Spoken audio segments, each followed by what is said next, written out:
What if I told you that one of the most profitable tech companies in the world, the one that turned millions of ordinary people into millionaires, was built on lies, scandals, and hidden money? This is the real story of OnlyFans, a platform that sold the dream of financial freedom and ended up revealing the dark side of the internet economy.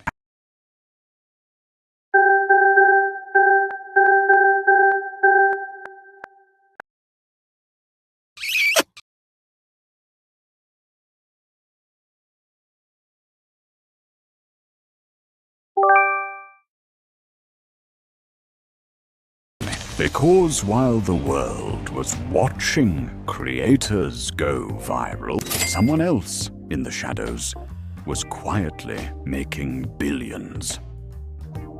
In 2016, a 33-year-old web developer from London launched a simple idea: a social platform where creators could share exclusive content with their fans and actually get paid for it.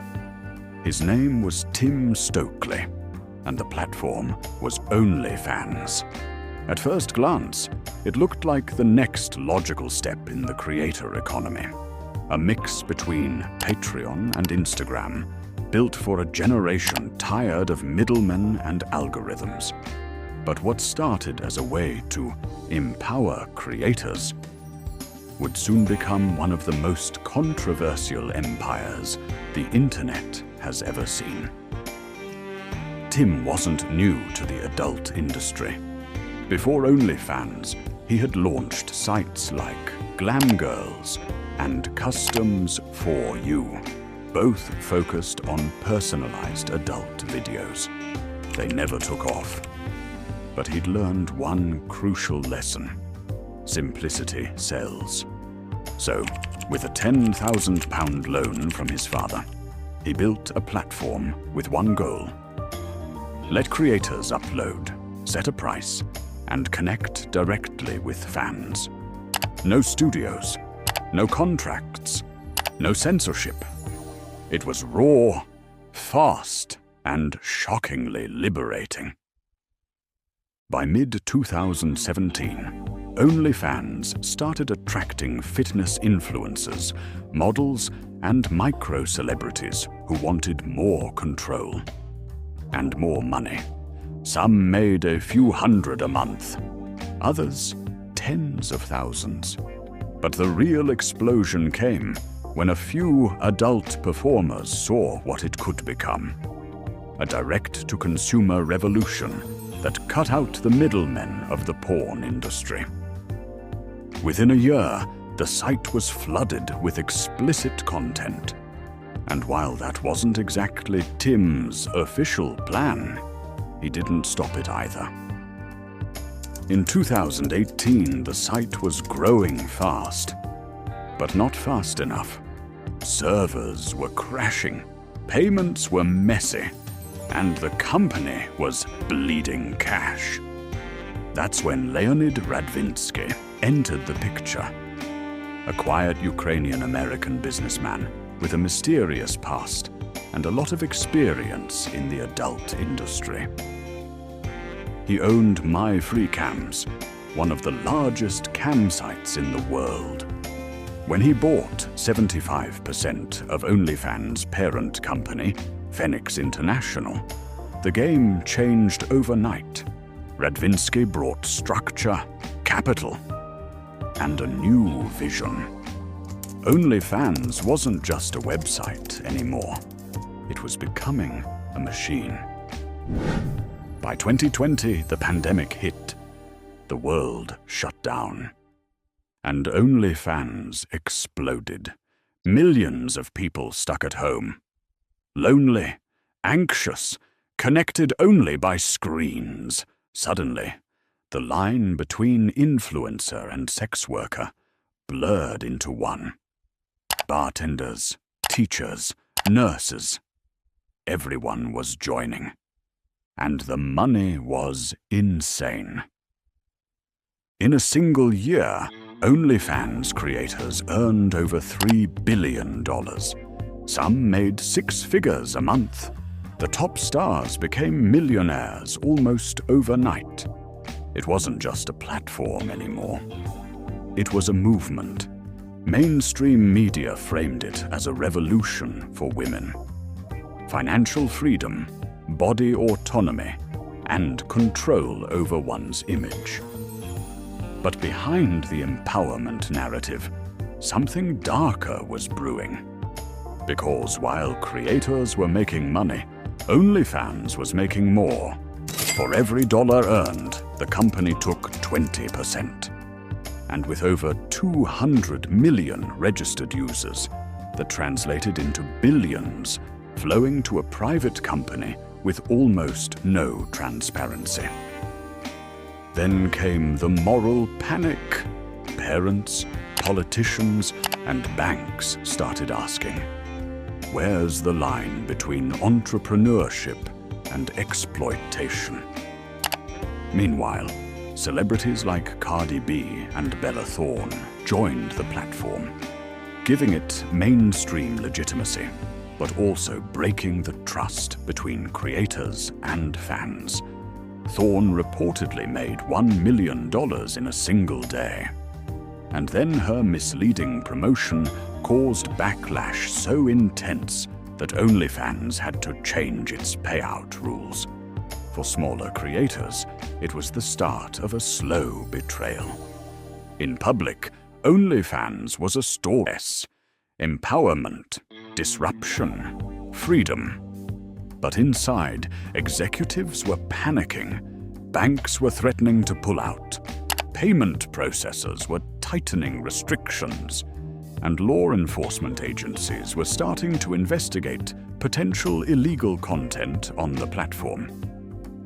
OnlyFans was sitting on a financial gold mine, but also on a moral time bomb. And that's where the story takes a darker turn. By mid-2021, OnlyFans was everywhere. Celebrities, influencers, even regular people, all cashing in on the new digital gold rush. The company was now worth over $1 billion, and Tim Stokely had become one of the most talked about founders in the world. But then, everything almost came crashing down. Out of nowhere, OnlyFans announced a ban on sexually explicit content. The very thing that made it successful. The internet went insane. Creators, the same people who built the platform from scratch, felt betrayed overnight. What's left for us? How do we pay our bills? Within hours, Twitter was on fire. Journalists, YouTubers, and activists accused OnlyFans of selling out to investors, abandoning the very people who made them rich. But behind the scenes, something much deeper was happening. Banks and payment processors, Visa, MasterCard, JP Morgan, were quietly threatening to cut ties with OnlyFans. They didn't want to be associated with adult content. Without those processors, OnlyFans couldn't pay creators. So they panicked. The ban wasn't about morality. It was about money. When you build an empire on desire, morality becomes a business expense. The backlash worked. Within a week, OnlyFans reversed its decision. The ban was gone. The message was clear. We heard you. But by then, something had changed forever. Creators no longer trusted the company. Investors grew cautious. And Tim Stokely, the man who started it all, quietly resigned just a few months later. He said he wanted to focus on family. But insiders claimed there was more to the story. Growing pressure, lawsuits, and investigations circling the platform. He was replaced by Ami Khan, the company's marketing director.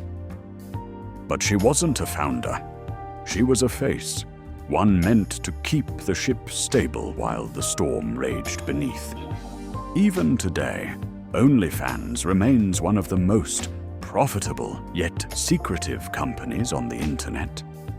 It made $5.6 billion in gross revenue in 2022, and over $1 billion in profit. Numbers that rival tech giants. But where does that money go? The public doesn't really know. Because OnlyFans is privately owned by one man, Leonid Radvinsky. A shadowy figure who rarely appears in public, Radvinsky has managed to stay almost invisible, despite controlling one of the most influential companies in modern internet history. His MyFreeCam's empire still exists, and while OnlyFans claims to be creator first, Radvinsky quietly takes hundreds of millions in annual dividends, tax-free, offshore. OnlyFans changed the world. It reshaped the meaning of fame, power, and privacy. It created millionaires and destroyed lives. For some, it was liberation. The first time they could make real money from their own image. For others, it became a trap. Impossible to leave. Always one step away from exposure or debt. And while the internet moved on, the consequences didn't. It opened a door society can't close anymore. A world where attention is currency, and every click has a price.